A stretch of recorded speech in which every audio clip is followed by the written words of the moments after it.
Hello, everyone. Happy Easter, and welcome to the first episode of Gabe's Grab Bag, the official Gabe-centric spin-off of Tookie's Mag, where I interview fascinating, interesting people from the dissident sphere. And my first guest is the illustrious, bold, and willful Constantin von Hoffmeister, who I had the pleasure of meeting at a recent event. Great man, interesting thinker in his own right, and today we discuss his excellent book, Esoteric Trumpism. Now, links to the book will be in the description, and of course, I highly recommend checking out their Rumble channel, since their YouTube channel got taken down, sadly. They have plenty of interesting interviews and discussions there, and I hope you all check it out soon. Anyway, let's get to the pod itself. All right. Hello, everyone. Today I'm with a very special guest, the editor-in-chief of Arctos. He is a translator, he is, of course, an editor, and a writer in his own right. I'm with the one, the only Constantin von Hoffmeister. How are you doing today, sir? Oh, I'm doing very well, thank you. I appreciate you having me. Yeah, no, it is an honor. It's my first interview on solo, so it is a very well of a great experience to have. So today we'll be discussing your book Esoteric Trumpism, which you've just published right now at Arctos. So the first question obviously is what made you want to publish this? What made you want to write this? Well, I've been interested in Trump for, since 2016, really, like since the very first time he became president, because I took part in all the meme wars and everything on social media, before he got elected in 2016. I lived in Moscow at the time, and I followed it avidly. I was really fascinated by it. And like many other people, I guess, in 2016, I was very optimistic. I thought, America could really change, and America could become something different and move in the right direction, and maybe become more conservative, more to my liking, and more to the liking of other people. And so a lot of people were very enthusiastic about Trump. You remember all these memes, right? Yes, I do. This is my early pubescence. Yeah. So God Emperor Trump and all that stuff. Yep. So I mean, I avidly followed it, and I enthusiastically participated in it. And even back then, I wrote several articles about Trump for different alt-right websites, because the alt-right was a big thing back then. It was. And yeah, I was sort of a follower of the alt-right. Like, I wasn't really that super active in it, but I did read their websites and their material, and sometimes I published stuff on altright.com, which was a pretty popular website back then. Mm-hmm. And I remember when Trump was elected, I was in a big office building in Moscow. I was giving a lecture on some business issues, and there were like 20 people in the room with me, and my mobile phone, like my cell phone, was right next to me. And it was like, I think it was like 8 a.m. in Moscow, so it was like, I don't know, around midnight in the US, or 1 a.m. in the US, just when the election results, the final ones, were rolling in. And I think it was like 9 or 10 a.m. in Moscow. I was still like talking to the people, like in front of a whiteboard and everything. And okay, but I was so nervous, right? It was like, is he going to win? Is he going to win? Right. So every 2 minutes, I had to look at my cell phone to look at the results. And finally, they announced it. It's official. Trump's going to be the next president. I was like, oh my God! I got so excited. I told everybody in the room, of course, right? Absolutely. And they were all Russians, but they were also very happy about it. Yeah, because most Russians back then, and even now, I mean, they find Trump, I would say, sympathetic, or if not sympathetic, they prefer Trump to the other candidates, right? So they didn't really share my enthusiasm, my super excitement, but they were sort of like amused by my reaction, but in a positive way. They understood. So I was, yeah, exactly. So I was very elated, very happy, that Trump won, and of course, then the internet exploded. If you remember, so like everybody went crazy, and I was like, it was a strange feeling for the next several days, just following the reactions of the left and the liberals on social media, like the complete meltdown with the famous picture of the woman screaming and all that stuff. Yes. So I mean, it was just glorious. It was a glorious time, and I don't know, participated in it with comments. Back then, Facebook was really big. I wasn't on X, because X wasn't really a thing back then, right? At least not for me. So Facebook was still really big. So it was like Facebook stuff, like Facebook discussions, wrote articles, etc., and so on. And then, of course, Trump became president. And then, of course, after a couple of months or after half a year, there was like a sobering effect, I suppose. I think it started when Trump first participated in this act of war, right? Like, and people were disappointed, because Trump promised to keep us out of wars, and now he's bombing other countries again in the Middle East, etc. And then I guess the left and, the establishment, they try to block Trump constantly, make things difficult for him, so he couldn't really do anything. But then at the same time, he didn't choose the right people, he didn't have the right people in the administration, etc.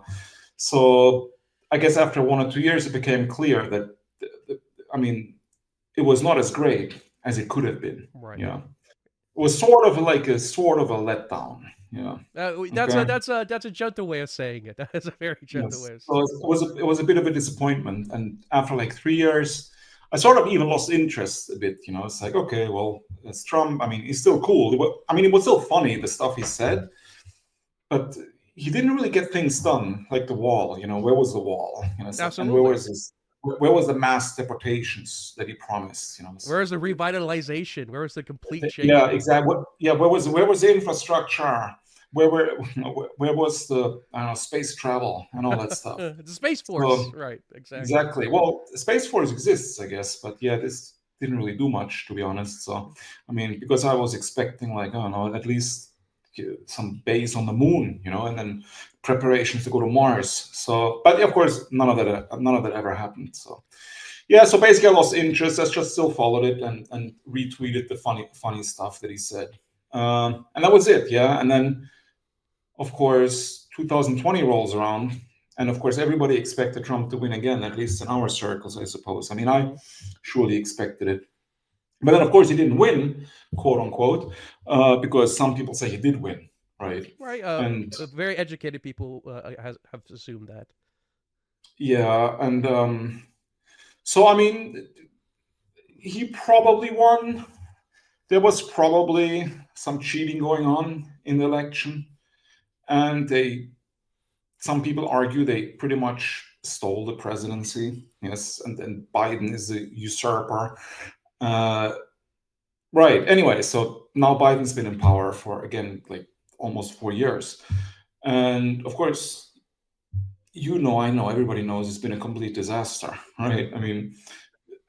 Texan border, I don't know, thousands and thousands of people streaming into the US on a weekly basis. Like you walk around, I don't know, different American cities, you see the fentanyl junkies, screaming obscenities, scratching themselves, full of scabs and dressed in rags, sleeping in tents with gaping holes in them, and human feces on the street, stinks like urine everywhere.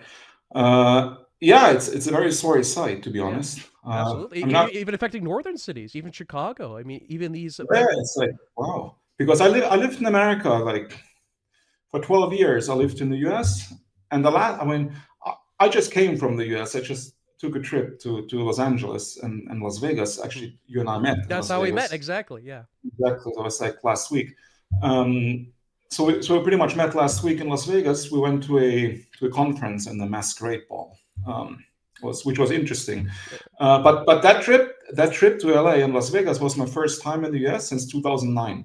Right. So I hadn't been to the US in 15 years. Wow. And and I was walking around like downtown LA. I was like, wow, it's really something. It's like a third world city. I couldn't believe it. Right. You wrote an interesting piece about this, I believe, the simulacrum of Los Angeles. Yeah, I was inspired. I wrote 2 pieces about Los Angeles because Jean Baudrillard, the famous French philosopher, he was talking about the desert, right? Like because Los Angeles is in the desert, right? And even though you have this sprawling city in the desert, quote unquote civilization in the desert still permeates everything in LA, according to Baudrillard. And he also talks about the hyper reality of Los Angeles because of all the movies and TV shows that are produced there, which are recognizable all over the world. Right. But yeah, anyway, I was walking around downtown Los Angeles because I was staying in a motel in downtown owned by an Indian family, like all motels in the US, it seems. Very true. Which is a whole other topic because I'm not sure how that's even possible. But it's true though, you know. So I mean, I mean, I don't know if it's really true because obviously I haven't been to every single motel in the U.S., but I've been to many motels in the U.S. And as far as I remember, they were virtually all of them were owned by Indians, right, or Pakistanis, I guess. But I'd probably say Indians. I have no idea why. But anyway, so downtown LA, like literally, like I lived in India for 3 years in Mumbai, and I walked to, and also in the center, like downtown Really? Mumbai, and yeah, and I walked around downtown Mumbai, and at night in Mumbai, like you have some poor people sleeping on the street, also in sort of like makeshift tents, things like this, you know, on the sidewalk where you have to walk around them. And but now you have it in LA, like you have the same in LA. It's like in the middle, in the center, like of a major city in the Western Hemisphere, like in the civilized West. It's unbelievable. Because I was in LA last time like 20 years ago, and I don't remember it being that bad. Or I mean, there must be like sort of like a recent development, right? Or what do you think? Well, it must have been. Well, from what I remember of the early 2000s, I was born in 2000, October 2000. So my early memories it was a completely different universe than today. You know, there's the Right, world because before the 2010s, before Obama, and then after the 2010s. So it was a completely different universe for me. yeah, and well, same for me because I think yeah, well, for me it was the early 2000s when I was in LA last time, like I don't know 2002, 2003 maybe, and yeah, it seemed very different. So I don't know. I think things have really gone downhill, as far as I can tell. There was a But going stronger back to sense your of question, social trust. There was a stronger sense of social trust, and definitely American identity was much stronger then. right, yeah, yeah, probably. In what sense? Well, I mean, you had definitely after 9/11. After 9/11, there was a stronger public display of unity of a. There was still when George Bush would go over there and make a speech about people amongst the rubble with a microphone. You can tell he was still talking to somewhat of a unified people. These people still came from America. People of the cities, people of the plain. Every aspect of America was affected by that, and which was never been replicated in any other terrorist attack since. It's now purely partisanal. Terrorist attacks upon the country have merely become basically sports. But during those, I would say 5 to 8 years after 9/11, that was a people as a folk being unified over a tragedy. Yes, yeah, I agree. Yes, you're absolutely right. You don't feel the unity anymore. I mean, even when you walk around or you're in a restaurant or just like in a crowded place, it seems disunited. Of course, also when you watch the news, when you observe the media, Well, absolutely. it's a very divided country, of course. And because now you have a movie coming out, I think this month or next month, it's Civil War, Yeah, the movie. I mean, it's just all like some strange propaganda movies, of course, and anti-Trump, obviously, of right? course. So basically, I mean, it's a Hollywood production, basically telling people, people that watch the movie, like, this is what's going to happen if you vote for Trump. That's why you shouldn't vote for Trump, right? So, I Exactly. mean, I think that's the message that they're trying to send out here. Um, That's every anyway, message. Yeah. Oh, go ahead. exactly. Right. Sorry. Yeah, going back to your question about the Trump book, got a bit sidetracked here. I apologize. It's Um, topical. It's topical. This book contains right, relevant right. things.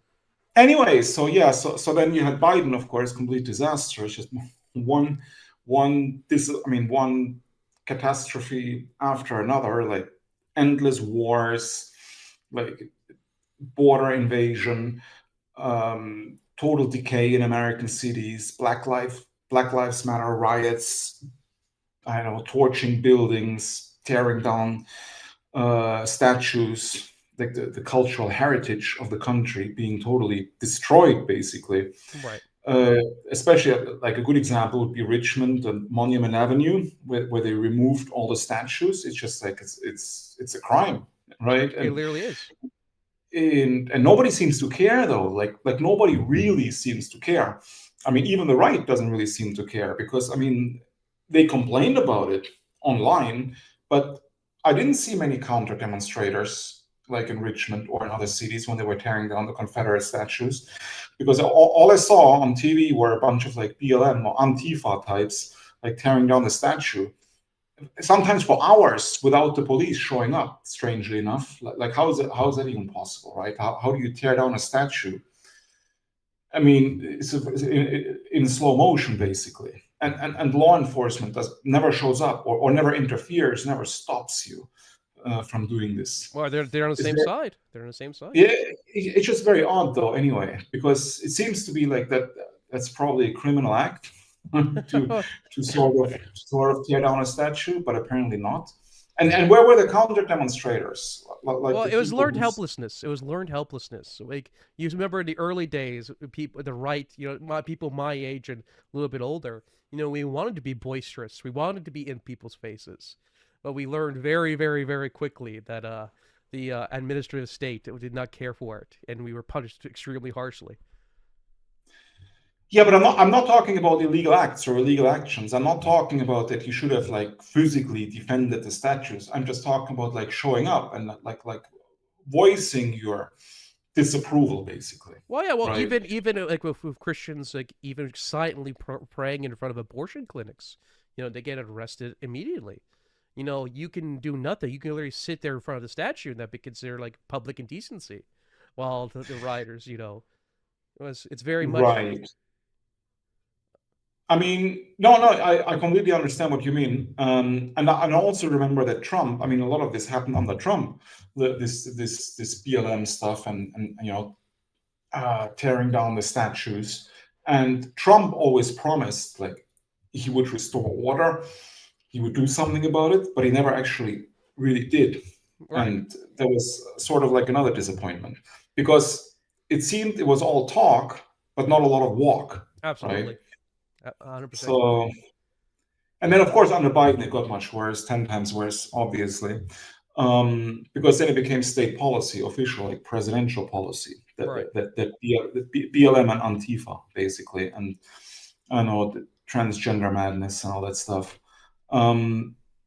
Yeah, so and then of course Trump said that he's going to run again in 2024, but for some reason he seemed more sincere to me, like when he gave the speeches now, because I think he sort of realized his first term was sort of a failure and he could have done better, and maybe he wants to redeem himself. I mean, that's the personal impression that I get when I see him now.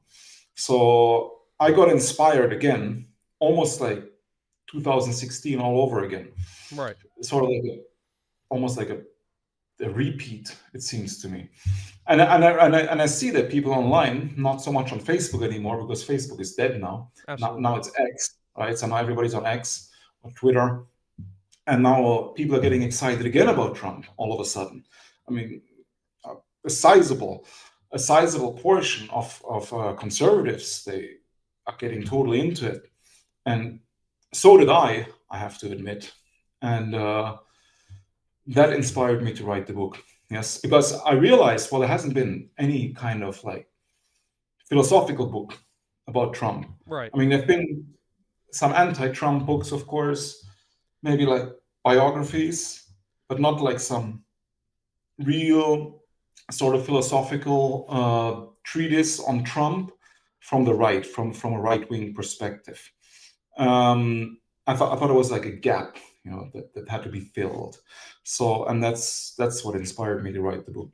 And I can feel that because I can also feel a sense of a deep kind of disconnection of like what Trump is. So who the Donald John Trump, who he is as a man and who he is as a symbol.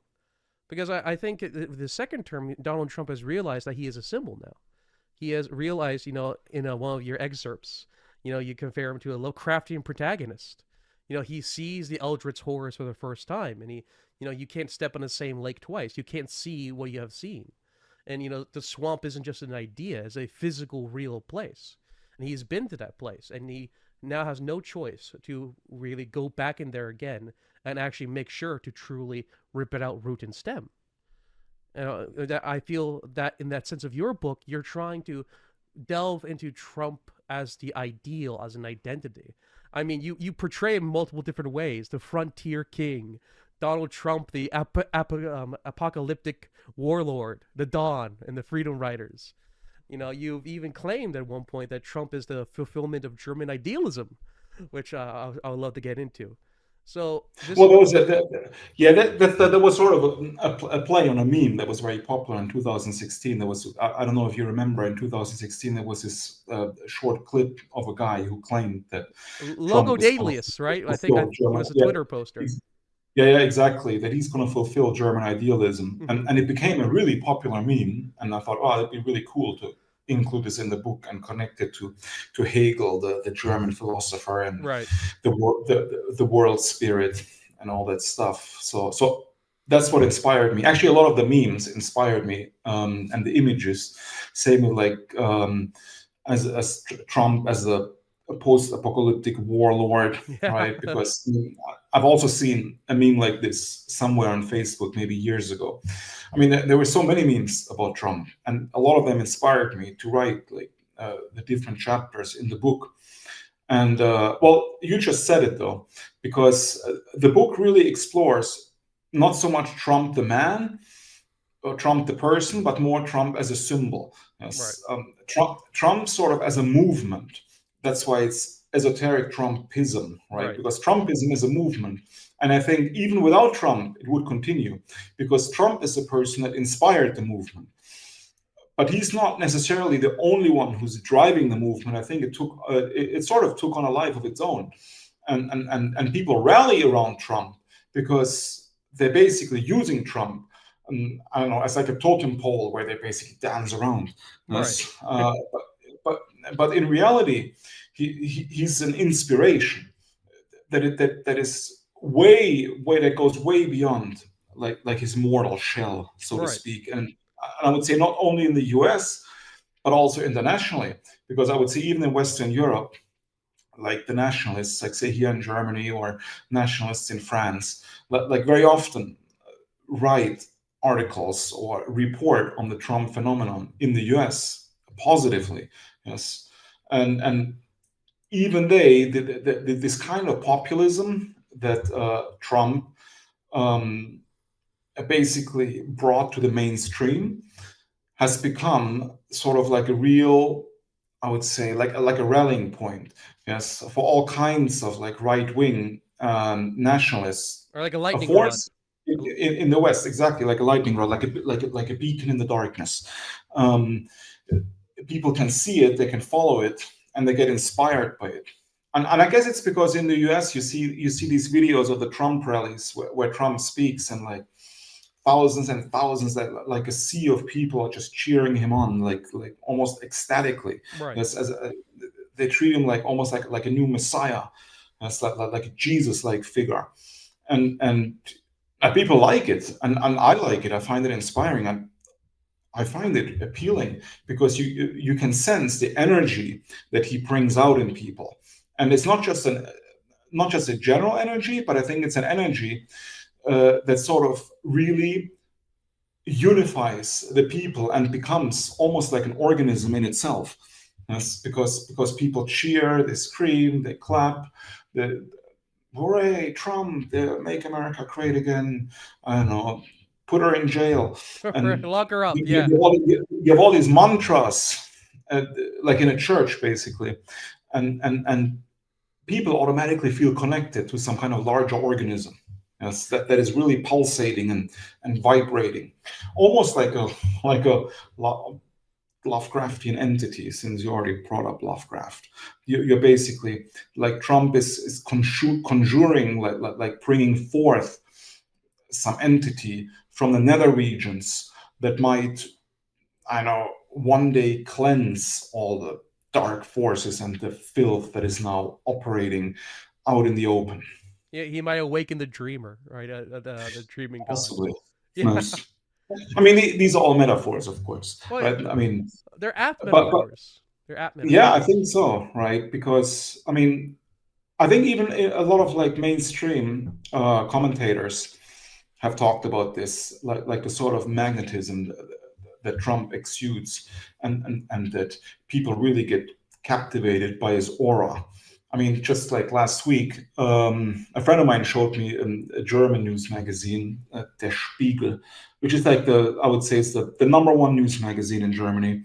And they had a big article about the evangelicals in the United States and how they basically worship Trump as a sort of messiah-like figure in a very religious sense almost. Right.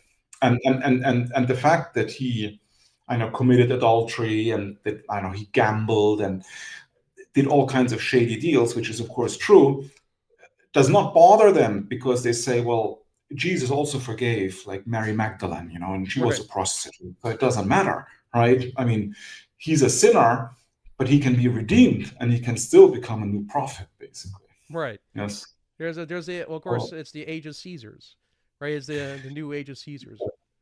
Yes. Yeah. Well, if according to Oswald Spengler, the great German historian and historical thinker who wrote the book The Decline of the West in the 1920s, so basically 100 years ago, Spengler already predicted that the West was in terminal decline. Yes.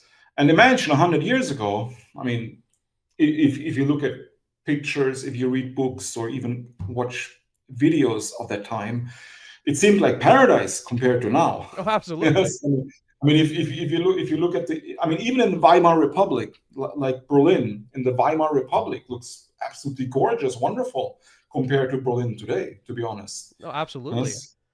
So I mean, but even then, like people like Spengler sense that we are already living in the end times here in the West, in the Faustian West, because Western culture, according to Spengler, had already morphed into a civilization. And once a culture turns into a civilization, it's already on its way down. Yes. Yeah, it's like Um, a Gother's theory of plants. Once it stops growing, the only thing left is to exactly. die. Yeah, and then you have I know what I mean because according to Spengler, cultures or civilizations are like organisms, right? So I mean, they are born, they grow up, they mature, they reach middle age, old age, they wither, and they die. And the withering process in old age is marked by degeneracy and decadence, right? Which I suppose was sort of like prevalent in the Weimar Republic to some extent. Of course, nothing compared to what we have now. Oh, Yes. absolutely. It's now it would be considered a conservative paradise nowadays.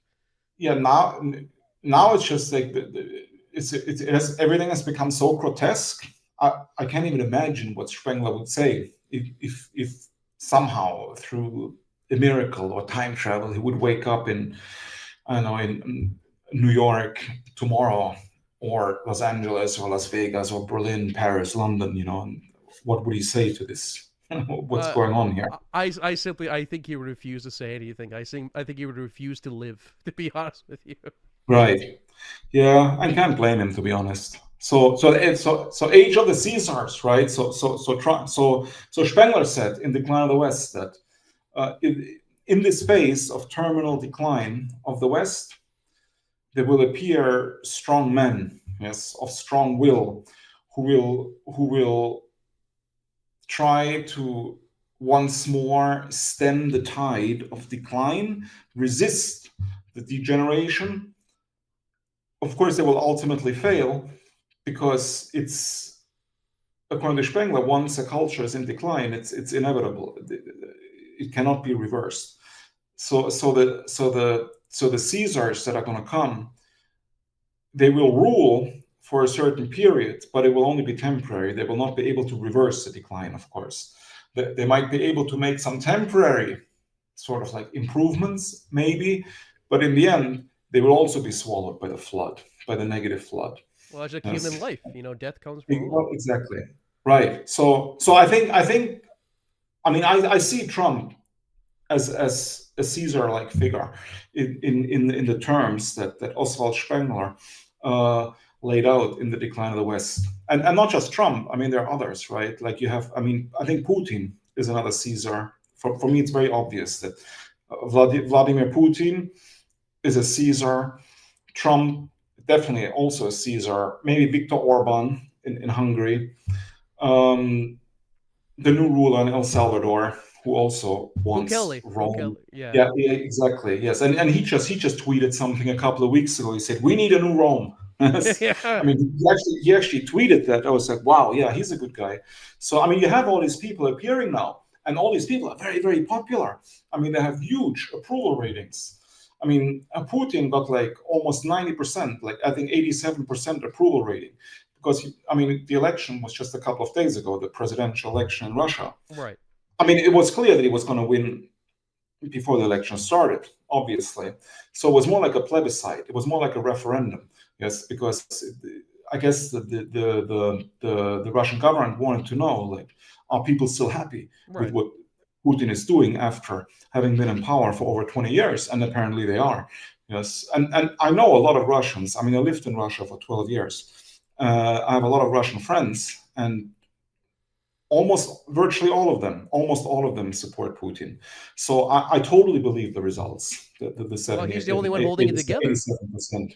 Yes, because there's nobody else, right? And he's not doing a bad job. I mean, really, right? So I can understand like why so many of his countrymen support him.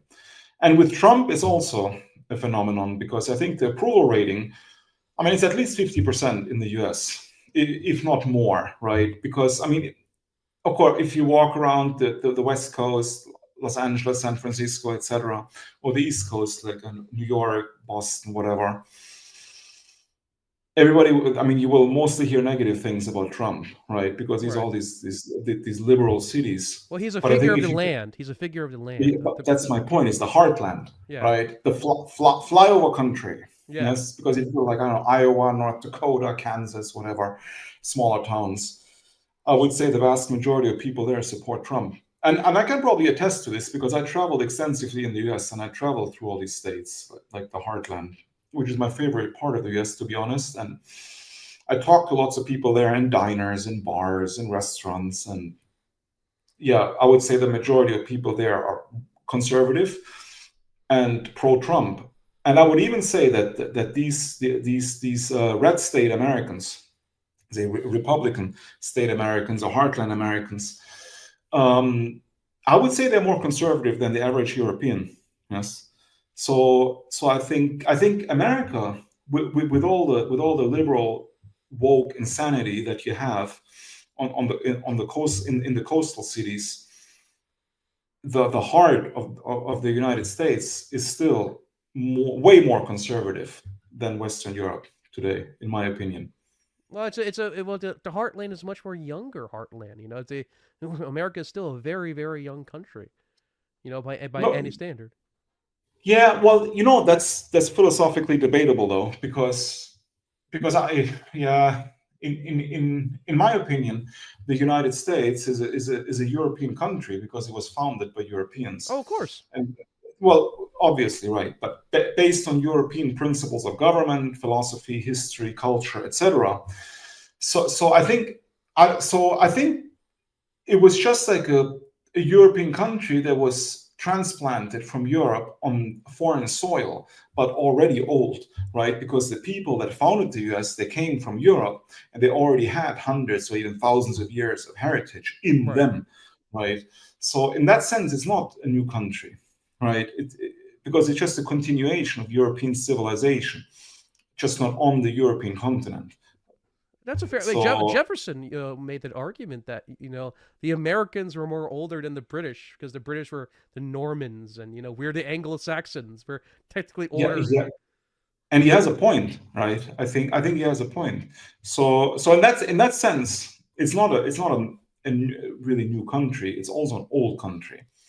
So what are the reasons for this? It would be interesting to explore because like 50% approval rating, like 50% of people voting for a person like Trump would be unthinkable in Germany, for example. Impossible. Like, Why my is that? God. Why is that? But I don't know. That's my question. Well, I don't know exactly, but of course I have some ideas, right? And it's not just Germany. I would say in other, like in Britain, it would also be impossible. Oh, Yes, absolutely. I mean, or Look what even it. France. Well, France, maybe even because Le Pen is becoming very popular now. So, but even France, I think it would not be possible. So yeah, why is it? I wonder. Well, you, It's you a good said that question. they have a deep, palpable fear of Trump in one of your sections. You say, and Yes. yes, it was a I fear. know they do. They do. They do. Yes. Well, they fear Trump because Trump makes outrageous statements. Not outrageous to me, outrageous to the average liberal, brainwashed European, because he says things like, if you European countries don't pay what you owe to the North Atlantic Treaty Alliance, to NATO, then we will not help you in case you're invaded by Russia, for Right. example. I mean, he said something like this a couple of weeks ago. He said, if you don't pay, no, I think a reporter asked him at a press conference. He said, well, what would happen? Like, what would happen if Germany? What would happen if Germany didn't pay its NATO dues completely or fully, and then was attacked by Russia? And then I think Trump said something like, well, in that case, we would not help you. We would not help Germany. And I mean, I would just say the Russians can do whatever the hell they want. Yes. Something like this. I thought it was hilarious, right? And I agree with him completely. Because why should Europeans be so dependent on the United States? I mean, they should have their own military, their own uh, army, and nuclear weapons, Their own will. as Their own deterrence. will as a people. Exactly, but they don't have the will anymore. That's the thing, and they've been dependent on the U.S. for decades, right? So, in terms of defense, because like Germany is, again, it's a good example because it's still an occupied country, because you have dozens of United States Army, Air Force bases in Germany. Um, the German government doesn't even want them to leave, right? Because Trump, I think, when he was in power, he even said that, or he even threatened in some statements that, oh, I'll just pull out the U.S. military out of Germany, and people that were most upset by this were the German politicians, and the Germans themselves. The German media says outrageous. Well, how can Trump say that the Americans should leave Germany? We want the Americans here. They're our friends. They're helping us. Well, but that's the mentality, right? So they're completely dependent on the US, because, I mean, the German army is virtually non-existent. I mean, if the Russians were to invade, which is not going to happen, but purely hypothetically speaking, I mean, Germany would completely lose in a matter of weeks or days, even. Absolutely. I'd say. Not even Yes. maybe the French. Maybe they still they have nukes. Exactly. The French have nukes, and well, that's to their credit, and well, that's the bonus. The bonus they have. The Germans don't have any nukes. Well, there are nukes on German soil, but they're all American nukes. Absolutely And right. if the Americans left Germany, of course they would take all the nukes with them. So that's the thing. Right. So yeah. So the reasons why Europeans wouldn't elect a person like Trump are, I think, mostly because of the fact that Germany lost World War II, and then you had like this denazification program, which basically went out. I mean, actually, it's interesting because when the first denazification program wasn't even that bad, right? I mean, they got rid of all the bad Nazis in power. They got rid of some of the authoritarian structures, which wasn't even that negative, right? They just wanted to install like democratic principles in Right. Germany, and they were quite successful. So I don't even think the denazification program is to blame, but I think it started with the denazification program, because the problem with the Nazis is they basically delegitimized the whole conservative or even right wing movement, because of their genocidal policies, their insane anti-Semitism, and their ridiculously racist policies, unnecessarily racist, to be honest, and this completely discredited any kind of like racial science or racial approach to any kind of social matters. Because even, I would say, even before World War II, even in the United States, you had lots of like racial policies like segregation and even segregation in the military and segregation in schools, etc., and so on. Lothrop Stoddard, Madison Grant, the two great American writers on race, were insanely popular in the US, and they also partly influenced Hitler and some other high-ranking Nazis, because they were all translated into German in the Third Reich and became bestsellers. So it's very strange here, because you had this, because this whole idea of like the white race is a superior race and the Aryans, blah blah blah.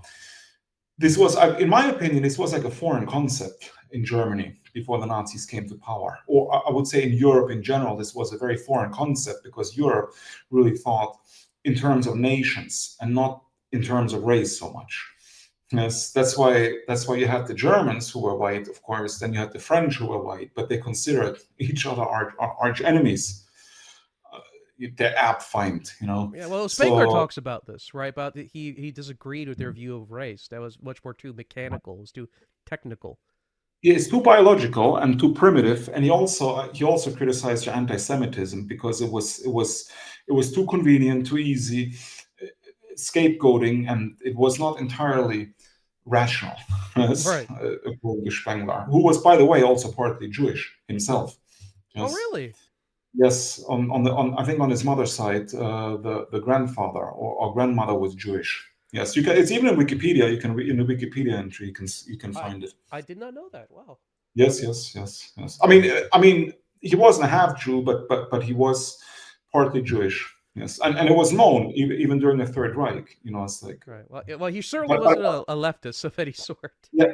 Right. Yeah. Well, he definitely wasn't a leftist, but he didn't support the Nazis.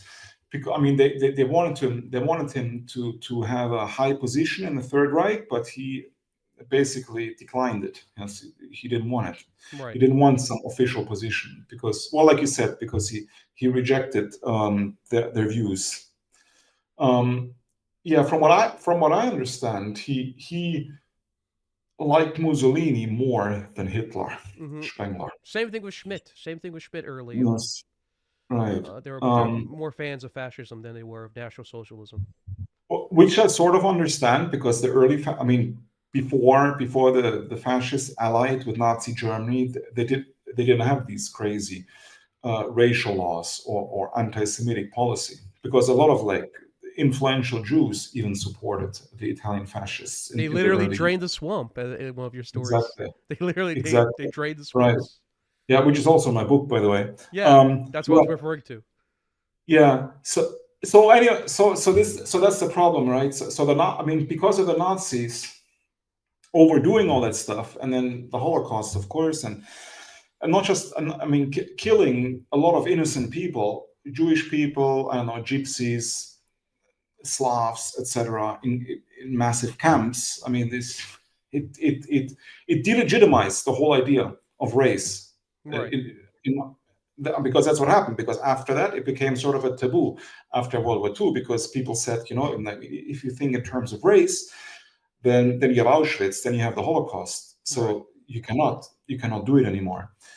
And I think this led directly to the 1960s, like the student revolt, 68 in France and the United States, Germany, all the other Western countries as well, where basically the leftists really started to move into positions of power, or what they called it was the march. Yes, exactly. Well, they called it the march through the institutions. Mm-hmm.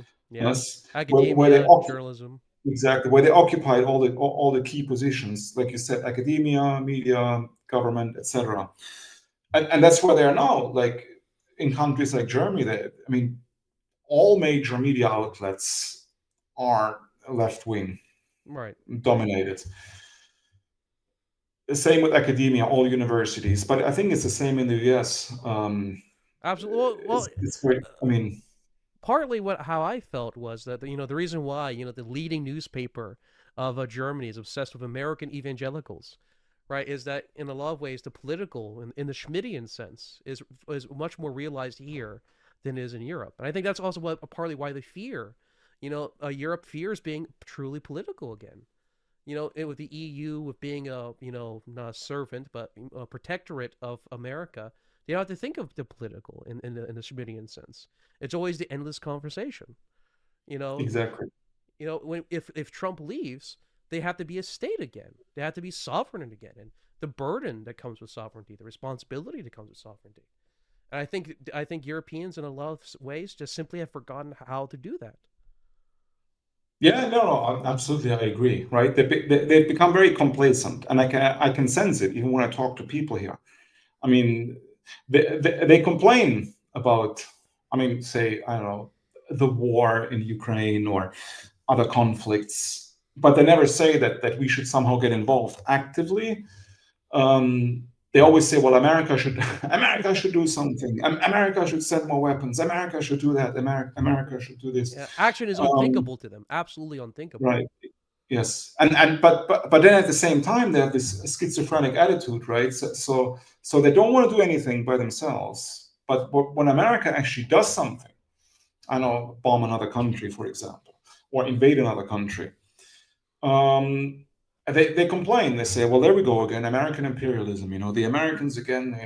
Like playing the world's policeman. And who are they to play world's policeman? Why are they doing this?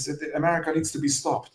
So it's a very schizophrenic attitude, in my opinion. Mm-hmm. Yes, like on the one hand, they want the Americans in Germany because they want to be defended.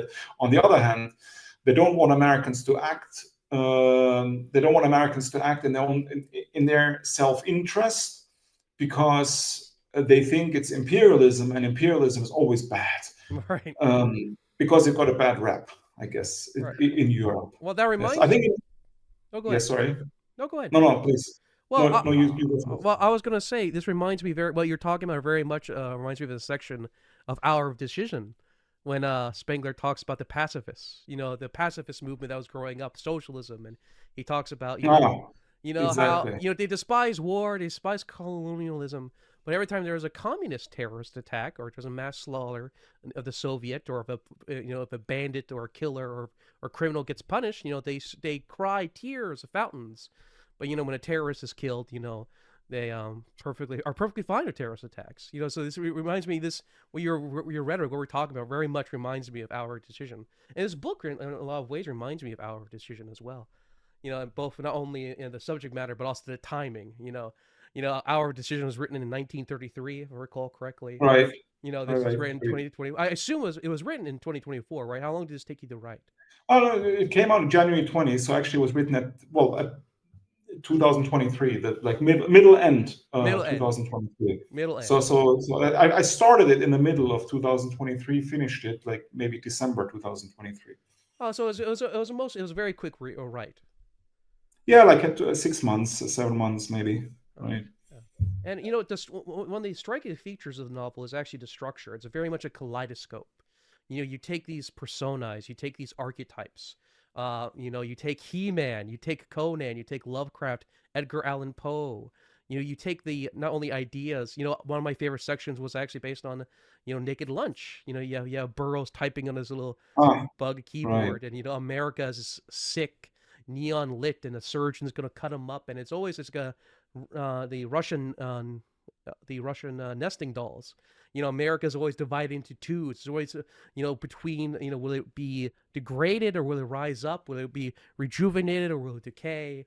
It's constantly conflicting against itself, and the novel is almost like a kaleidoscope of different ways this battle is portrayed, with America against itself. In a lot of ways, you're talking about Trump, but in reality, Trump is America and America is Trump. You cannot at this point, you cannot have one without the other at this point. Or at least the idea of Trump.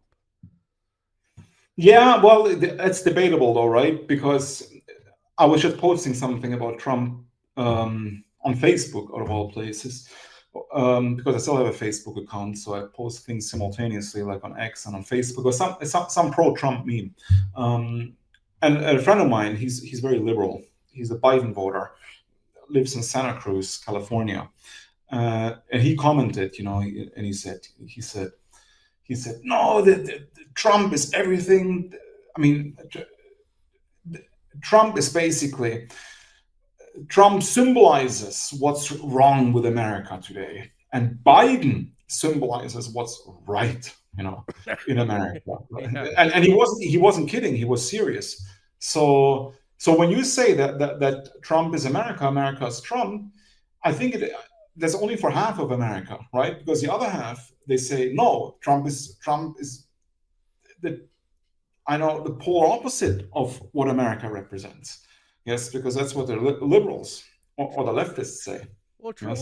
Well, can you ever imagine a Biden supporter unironically saying, "I love America, I love my nation," and mean it? I mean, when you think of it truly, you see American flag, you see Trump's face, and whatever he is as a man, you can tell he does have at least some base understanding of who he is and the nation. That's a very interesting point that you just brought up about American flags, because when I was just now in the US and I was like driving from LA to Las Vegas through all these small towns, Mm-hmm. and I noticed, maybe it's just me, or maybe I was just imagining it, or maybe it's true, I don't know.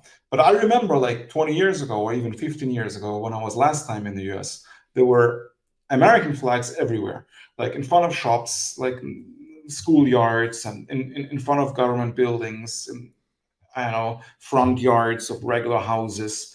But on this particular drive, Los Angeles to Las Vegas, and even in Los Angeles or in Las Vegas, I saw some American flags, but not as many as I remember. Right. So, I mean, is that a new phenomenon, I wonder, or am I just imagining it? Well, it's like we talked about it earlier. I mean, back then, yet again, 9/11 was very fresh, and just the demographics. The people who were affected by 9/11 on an emotional, spiritual level were of the same people. To be honest with you, so they were affected. Right, right. Especially in LA and so So, forth. no, do you think that that fewer people in America today display the American flag than they did in the past? Oh, Like absolutely, yes. absolutely. But why? Because they don't identify with America anymore, or because they identify the American flag with Trump and they're opposed to Trump, and that's why they don't want to display the American flag anymore? Well, it comes as a foundation of no one. When you were raised in America, with my generation, the Zoomers, the Generation Z, we Right. have no concept of nation. You have this idea of America. We have this birth certificate. We have this piece of paper. Our parents don't talk about being Americans. There's no the 4th of July. It's a barbecue. You have food. That's about it. It's only the settings. It's the window dressings. Everything is mercantile. And the only people who seem to care about this thing are those weird Trump people.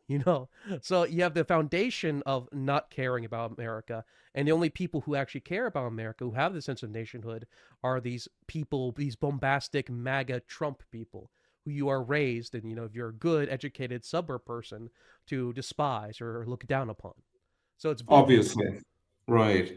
I guess you didn't have you didn't have the Pledge of Allegiance anymore in high school, or did you? No, no, no, no, no, no, no. Right, because I was in high school in Arizona when I was 16, Mm-hmm. Flagstaff, Arizona, and we still had the Pledge of Allegiance. Like when actually everybody stood up with a hand to the heart, I pledge allegiance to the flag of the United States, etc. Right. And I always thought it was really marvelous and wonderful and beautiful. Yes, and wow, I guess when did they get rid of that? Like, it must have been like 20 years ago or 10 years ago. I don't Well, know. Do you know? it started in the 70s, actually. Of course, it was the trial started in, of course, California. No surprise there, and it slowly spread out through the entire states. And I'm But I was in high school. I was in high school in Arizona in the 90s, and they still had it every oh day. yeah, well yeah, well, it was up to each personal state, but Okay. I didn't know. as Right. I it's see. the state slowly secularized and secularized. Okay. I see. It's very sad. Right. So you think the removal or the absence of so many American flags is a result of Trump and the Trump phenomenon? It well, partly due to that, I mean, because that's just a feeling I get, right? well, it's like Uh, it's like when you go to the heartland, right? Again, we use the word heartland. Only people who are the organic folk, who are actually organically tied to America, who have any sense of heritage to America, actually care about the flag or any sense.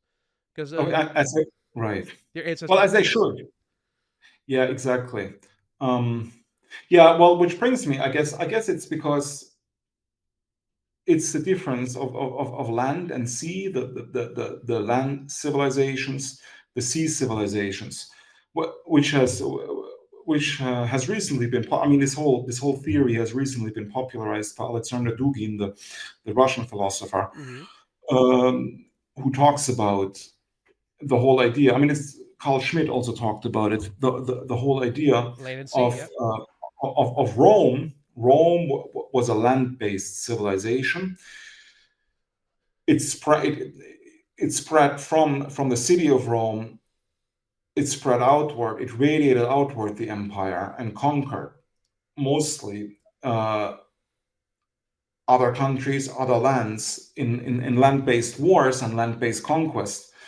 But Carthage, right, which is now North Africa, It was a sea according to civilization. was a sea civilization, a maritime civilization, as was like say the British Empire, and it's now also the U.S. Empire is a sea civilization, right? Because all over the world they have their tentacles basically, and say Russia is a land-based civilization. According to Dugin, so it's more traditional. It's more folk-based. Right. Than the sea-based civilization of the current sea-based civilization of the United States. But I think that this whole differentiation between land and sea, you can also detect inside the United States itself, because I think like the coastal cities, like where the liberals reign supreme, again like Los Angeles, New York, etc., West Coast, East Coast, I think these represent the sea civilization. Yes, because of the utter depravity and decadence. But the heartland in the US, like flyover country, still represents the land civilization, because as you just said, because these are the people that still hold the American flag dear, because for them the American flag still symbolizes the soil on which they grew up, or even the soil, if they are farmers, in which they plant the vegetables and everything that nurtures them, that gives them life. Right. They live Yes, that flag every day. exactly. That's my point. And I think that's why Trump is so insanely popular in specifically these areas of the United States. Right. I mean, in our decision, Spengler talks about this, about how people at the cities, they completely detached from the Volk, from the heartland, from the farmland. That's why they have the utopian ideas and stuff like this. And and of course, Trump is a man of the city. We all remember him coming down those escalators in his tower in New York. But Right. he is a self exile. He exiled himself. You see that wonderful footage of him in the farmer's heartland. Signing pickup trucks and signing Ah, that was treehouse. beautiful. Yeah, yeah. I saw that clip. I posted it, and what I found especially beautiful about that clip was because he was still wearing a suit and Hmm. tie. So, and I found this really good, because when Biden goes to like the countryside somewhere, he always wears the jeans, the baseball hat and all that stuff. Very Sort of fake. wants to, yeah, and it's totally fake, because Yeah. it's not him. And I think Trump knows that he can't get away with it, because people would know. I mean, it's totally fake. It's not Trump, because Trump is a businessman, Hmm. and like you said, he's from the city and he wears a suit. And people in the heartland know this. The farmers know this, but they still respect him, because they also know that he fights for them, Right. even though he's not one of them, right? And he doesn't pretend to be one of them, but he openly sympathizes with them. And I think his sympathy is sincere, and people can feel it. And with Biden, I think it's not sincere, because Biden doesn't care at all. I think, in my opinion, Oh, about the people in the absolutely not. heartland. Yeah, obviously, right? I mean, and then he comes with his baseball hat and jeans, etc., whatever, and it just, like you said, it's just so fake, and people can feel it's fake. They know it's fake. He's He's not a sincere, he's a puppet made out of because meat. well, because he pushes, like, I don't know, transgenderism, abortion, all that stuff. Like BLM. He sympathizes with all this and propagates this, and people don't want it. People reject it. They don't want it, because it's weird. and they Right. know it's weird, it's abnormal, it's unnatural. So he cannot score a lot of points, I think, in these particular regions in the US. It's not possible. Right. Well, Trump. I mean, I believe you translated his text, Spengler's Prussian socialism. I believe. Where he talks Yes, about. right. I did a new sorry, continue. Oh yeah, yeah. No, I loved you. I love that translation. That was a recent translation, if I recall correctly. Yeah, it For was published by, by Legend Books. It was a new translation of mm, Prussian Socialism, the was Spengler book. he talks Right. about transcending class. Spengler always hates his idea of class war. You are all one Volk. You are one people. Just you have to transcend the class, and that's what happens with Trump. With a sincere sense of Trump, Trump knows he is not the same class as the farmers and vice versa, but they are the same people. They have the same nation. They are nation men. They're kin. With Biden, with his actual kin, he doesn't care that much about his own family, much less people, who happens to share a landmass with. He is Exactly. he has sold himself entirely to the globalist infrastructure. Absolutely, I agree. So, well, he's a man. He's a man of the sea. Trump is a man of the land. Mm-hmm. And well, talking about Prussian socialism, I think, well, the whole idea that Spengler propagated in Prussian socialism, his idea of socialism was, well, like you said, socialism that transcended class. So we're basically, well, Prussian socialism, because he was talking about the ideal type of socialism existed in the state of Prussia, where basically people felt people were duty bound and honor bound to do their duty for the social organism, for society. Mm-hmm. So even people in higher classes, businessmen, they still had honor, integrity, trying to work for the benefit of their people and not just to enrich themselves, as is the case now in liberal capitalism. Yeah, that's profoundly true, and I have a sense of that from Putin. You brought up a comparison between the two of them earlier, but the difference is I don't think you can write a book called Esoteric Putinism. Putin is a very unmemeable figure, unlike I Trump. agree. The Yes. the idea of the meme is a very American concept of communicating ideas and imagery and symbols. Well, with Putin, I feel like he would describe himself like he was his responsibilities fell upon him. He took the action. He stepped up, but in a lot of ways, I think he would feel that leadership of Russia being this leader. I think if he would describe it as a burden, an honorable burden, but something that fell upon him rather than something he reached for. No, absolutely, I agree. Yes, I think that's completely correct.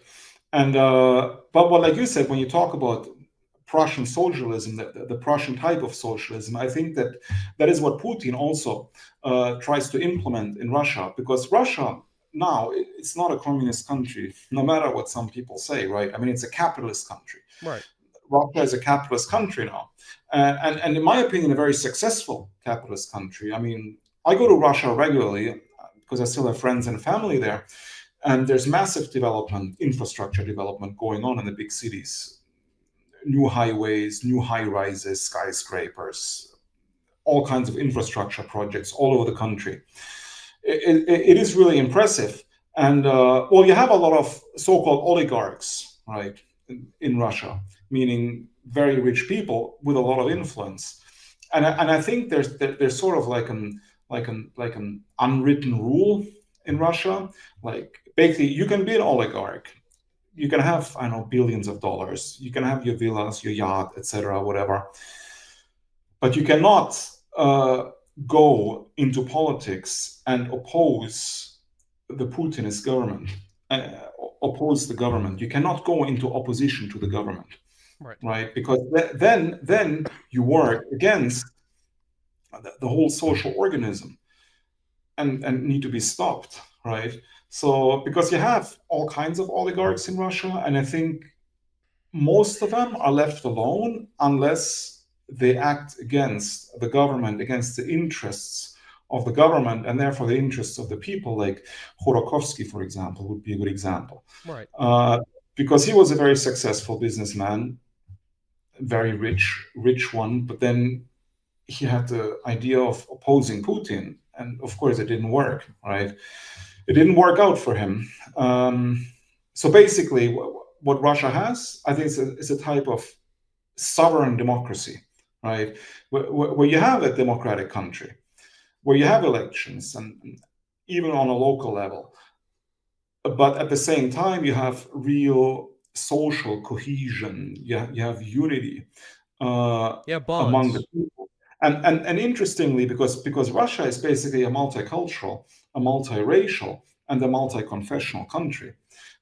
With all, I mean, the majority are Russians, ethnic Russians, over 80%, but you have a lot of other ethnic groups and a lot of other religions, in like Buddhism, Islam. But all of them, if we feel they are part of a social whole, yes, and you can they feel the bond like within themselves. And when I'm in Russia, I can feel it myself. I mean, I don't feel that I'm a part of it because I'm not Russian, but I can feel the atmosphere, like how people actually relate to each other. In the US, I don't feel it as Right. much, to be honest. Well, Yes. there's a wonderful example of this. I remember watching a video. Many years ago. I can't remember, but it was during like a very historical celebration in Russia. It was a military or something, and they had a great military parade, and it's men in the Soviet uniform, men in the white uniform, men in the early Bolshevik uniform. It is a celebration of every epoch and every era of Russianness. It was a complete celebration and complete respect of every aspect of Russianness. And it was a beautiful, beautiful parade, and I can't imagine anything like that in America. A Union soldier, a Confederate soldier. I couldn't imagine that. But America. I think America used to have it in the past. Oh, I mean, they absolutely. used, yeah, but it just doesn't have it anymore. Because in Russia now, they honor the Soviet past, they honor the Tsarist past equally. Well, because both were part of history and both were Russian. important aspects of Russian history. So why should they demonize their own history? It doesn't make sense. In America, I guess it's become very common to demonize your own history, not just with the Confederacy, but even with the founding fathers. Right? Like Yes. George Washington is a bad guy now because he had slaves, and Jefferson is a bad guy. And I mean, you'll have nothing left. You'll have no history left soon. I mean, and Trump predicted this, I think, like during the BLM riots when they were first tearing down the Confederate statues. During his presidency, he said, like, soon, eventually, they will tear down the founding fathers. And the mainstream media were laughing at him back then. Yes. Said, I "Ah, remember look what this. Trump said." Yes, and they're actually doing it now. Removing Washington's name. I don't know, Washington statue. Same in England, by the way, with Churchill, right? And Germany now they're starting this nonsense with Bismarck and so on. I mean, it just Bismarck. never ends. Yeah, because he was sort of involved, in the colonialism in Africa, the Herreros and all that stuff. Ah. It's a genocide of certain tribes. So some people argue. Um, right. Anyway, and the emperor also, the German emperor. I mean, yeah. So they vilify their own people, their own ancestors. All the great people of their past are being vilified in the West. I think it's not just in the U.S. It's in Europe. It's quite common as well. This demonization of your ancestors. But in Russia, it's completely unthinkable. Right. Yeah, and even monuments, right? Like, because you see, I mean, in Russia, they're constantly erecting new monuments, like sculptures, statues of war heroes from all kinds of epochs, like World War II, the Russian Civil War. I think they erected one monument somewhere where you have a white soldier and a red soldier next to each other, basically, Right. to commemorate the tragedy, which was the Russian Civil War. And in 2014, no, sorry, 2018. Yeah, 2018, I think. 2018, they erected the very first World War One monument in Russia, because during the Soviet time, World War One was completely ignored. There were no monuments erected to World Really? War One heroes because it was an imperialist war. So the Soviet Union did not approve of it. And the very first real like World War One monument was erected only in 2018 in Moscow. It's a very beautiful one, like a very detailed, like soldiers, mothers, horses, etc., like sort of like a panoramic monument in Victory Park. in Moscow, which commemorates the victory in World War II. They put the monument there. Yeah, but such monuments would be unthinkable in Germany today, or I would say in America today as well. Yes, such realistic sculptures. You would have some abstract, weird nonsense instead. Oh, absolutely. I mean, even with the communities, I would say that are encouraged to have a history. They're encouraged to have an ethnos. I mean, in Boston, they have an extremely ugly statue of Martin Luther King. You know, it looks like a Oh, looks like a Lovecraftian creature. yeah, I've seen it. It's hideous, and but it's the same here.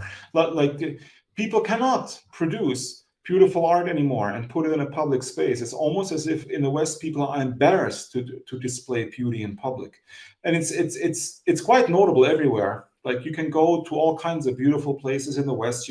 I mean, I went to Versailles near Paris, the Palace of Versailles, and the garden. Of course, very beautiful. But then, of course, they had to put some cubes, some weird things that looks like garbage, basically, but modern art sculptures.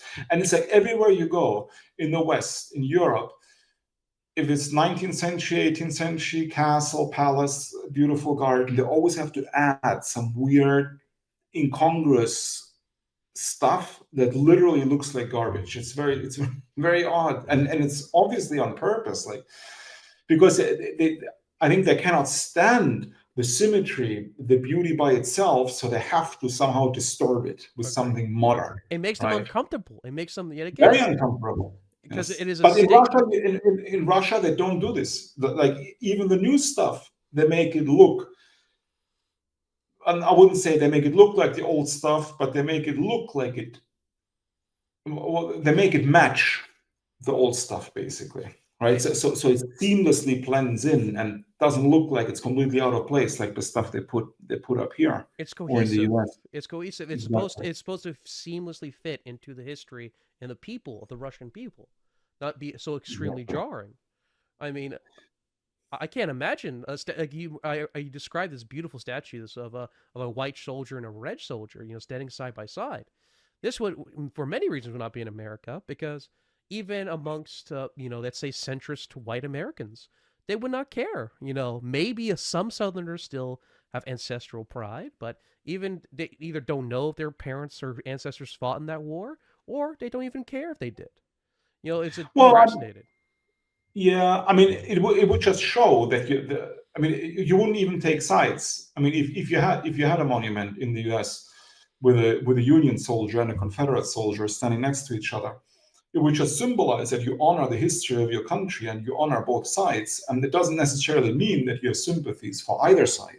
You just know they fought and died for their ideals, and that's what you respect, basically. Whether you agree with the ideals or not is completely irrelevant. It's like when I see World War II monuments, say in Germany, or say World War II soldiers. I mean, I do not agree with the invasion of the Soviet Union, for example, Operation Barbarossa. I thought it was a crime, but I would never desecrate a monument of German soldiers that participated in battles on the Eastern Front. It's crazy because, first of all, the German soldiers did not make any decisions, right? They were sent. They had no choice in the matter. So you have to respect them because they're your people, they're your ancestors, right? Whether you agree with the ideals of their leaders is completely irrelevant. And I think the same goes for the Confederates. I mean, whether you like the Confederacy or not, shouldn't really matter. You should just respect the lives that were lost, the young men that fought and died for something they believed in, you see? Mm-hmm. And in a lot of ways, if you read the memoirs and you read, it was a fight between brothers. You know, you read the Unions, even if they hated the Confederacy, it was a hatred of a family member. It was a deeply personal hatred. It wasn't performative, like the deep hatred of Confederacy or racism or colonialism in Europe. It's very performative. It is something alien. It's not the hatred of a family feud, even if it's something of the original South. When you read the propaganda, even the most heated propaganda was the propaganda of you know, brothers in anger, rather than this weird performative hatred of people from you know, centuries before. Yeah, well, no, I completely agree. So, I mean, this whole movement, and this is the reason why this whole movement to tear down any kind of vestiges of the Confederacy in the United States is so culturally destructive, because it really destroys like the whole memory and that people have. I would say historical memory is being erased. Mm-hmm. Yes, because people should be able to relate to all facets of their own country's history. Yes, without any kind of shame or disgust. Because nowadays, I would say that the current system in the US is trying to produce this kind of disgust or even shame in the people's consciousness. They want people to feel sick when they think of their own history, basically, which is extremely disturbing in my opinion. And I think Trump and Trumpism is actively working against this trend. Yes, because when I talk to people that support Trump, they don't have this, I don't know, bizarre guilt complex that other people have. Mostly because I would say they're quite normal and they don't believe in guilt by association. Right? It's like when people ask me, like, don't you feel guilty because of, I don't know, because of what your people did, I don't know, to the Jews in the 1940s? I said, no, I don't feel guilty because I didn't do it. Right? Exactly. Because I mean, I was born, decades after the war ended. Like, I had nothing to do with it. I made no decision whatsoever. I have no say. It's insane to feel guilty for something that you didn't do, that somebody decades before or even centuries before you were born did. It's just complete insanity, in my opinion. It makes no sense. Yeah, and you see aspects. I think a figure you talk about in the novel, Lothrop Stoddard. He called it a brother war. He profoundly called it a brother war. I believe. But it wasn't. What you're talking about, the Civil War, right? No, I believe he called the World Wars a brother war. A brother. Well, yes. Well, yeah, exactly, right. Well, there were other people, I think. Ernst Nolte, the German historian, he also called it the Great European Civil War, which basically started in 1914 and ended in 1945. So it basically says, like, it wasn't two world wars. It was only one war with like some interregnum, with like some a slight intermission. pause, basically. Yeah, which is sort of true, right? Because I mean, the Second World War was a direct result of the First World War, obviously. So I mean, the argument can be made, and yes, and some people say it was a civil war because, like, literally, especially, I mean, if you look at the First World War, like, because you had the German Kaiser, you had the Russian Tsar, and then you had the English king, right? And they were all related. They're all cousins. They were all cousins, and they all even looked like each other, right? I mean, before the war, they used to visit each other and write letters to each other, like Tsar Nicholas used to write to Kaiser Wilhelm in Germany. In the letters, he used to call him Willie, dear Willie, and Willie would respond to Tsar Nicholas, dear Nicky, right? That's how close they were, right? And then their people started killing each other wholesale in the trenches. It's very sad. It's a tragedy, of course. It's a huge tragedy. Yes, it is. In a lot of ways, it is. The First World War was a family tragedy. Yes.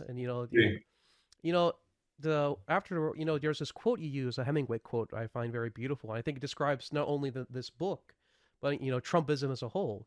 The world breaks everyone, and afterward, some are strong at the broken places. I think that's Trumpism in a nutshell, in a lot of ways. Yeah, I think it just, I don't know, showcases how people need to persevere. Basically, you just need to persevere and overcome. Well, be optimistic, look forward and not backwards. Take what is yours from the past and carry it into the future, right? And do not neglect your own heritage just because you are building new cities and traveling to space. Right. Yes. Right? Because we can have both, right? Because we can have tradition, heritage, and space travel. Yeah, that's archaeofuturism, Exactly. another aspect you brought up. And that's what Trump's freedom cities are. Right. Yes, and I think it's a beautiful vision. These freedom cities. Yes, because Trump embraces technology and what the future has to offer if we actually invest in the future, right? Right. Uh, so if we invest in the future, if we build these cities, innovative cities, where people that have visions can live out their visions and can explore the visions and invent new things, build new things, and at the same time we actually invest enough money or enough resources into a proper space program, I think we could become an interstellar species. No, And absolutely. eventually, yes. And this is not crazy talk. I mean, this is a beautiful vision that people like Elon Musk share now on almost on a daily basis on X. Elon Right. Musk talks about it. Relentlessly. That And that is his life's purpose. It's his self-described yes, purpose is to put a man on yes, Mars. right. And yeah, I think it's very important because people always, I mean, some, not all, but some people say, but what's the point? Why should we go to Mars? It's all pointless. We need to fix the problems we have on Earth. Well, the point is, going back to Spengler, is because as Western people, as Westerners, we're Faustian, right? We have a Faustian civilization, and we have to go to Mars, whether we want to or not, because it's our innate drive to always go further. That's why you had people like Columbus that sailed into the unknown and then discovered America, or Leif Erikson, the Viking before him. Yeah, it's the instinct. And it's really, yeah, and it's only Western civilization, like Westerners, Europeans, that had this Faustian drive to go out into the unknown, to conquer the unknown, to settle the unknown, to colonize the unknown, right? And the new unknown, the new frontier space. At the end of this, I look forward to talking to you again, Mr. Constantin. I love one aspect of this, of MAGAism and Trumpism, is you describe him as an engine, as a bomb, it is always something explosive, it's something kinetic. It reminds me of way of Spengler talking about the Gothic cathedrals. About how it's like a gun canister. Going towards the sky. It was like a like a what was it called? Like a vacuum sealed rocket, in a sense. The cathedral. There's something very kinetic about a classical Gothic cathedral. Of going Faustian towards the sky. There's the shells of the spaceship of Apollo. You talk about these pagan ideas of space. Is transcending forward. Because MAGA is not a nostalgia. It doesn't feel nostalgic when anyone says it, or when Trump says it. There's something deeply futuristic and yearning for more. It is a yearning for something more rather than looking something backward. Yeah, because Trump makes real promises and optimistic promises for his people, for our people, for the West, and the liberals. I mean, the people that like worship Biden. I mean, what are the promises they make? They're all very depressing, right? They say, oh, we need to open the borders, we need to feed the third world in our own country, we need to send money to the third world, we need to, I know, start wars thousands of miles away in countries that people can't even locate on a map. These are the promises that the liberals or the leftists make. They're all very sad and depressing, and It's sad don't take, burdens. There's nothing yes, triumphant in the struggle. yeah, they don't take us anywhere. But Trump, he wants to stop all this, all the sad stuff, and wants to take us somewhere positive, somewhere good, which is, like you just said, which is further and expansive in a civilizational sense. And that's why I support Trumpism. And would you say that is the definition of esoteric Trumpism? Yes, I think it could be, yes. All right, that's very good. Well, Mr. Hoffmeister, this was a delight and a pleasure. I hope you come again soon to this podcast. Absolutely. Thank you very much for having me. I greatly appreciate it. It's fantastic. Anyone can buy this book off of Amazon, off of Arctos. It is a quick read. It's got a foreword by both Raw Egg Nationalist and James Kirkpatrick, and available in where all good books are sold.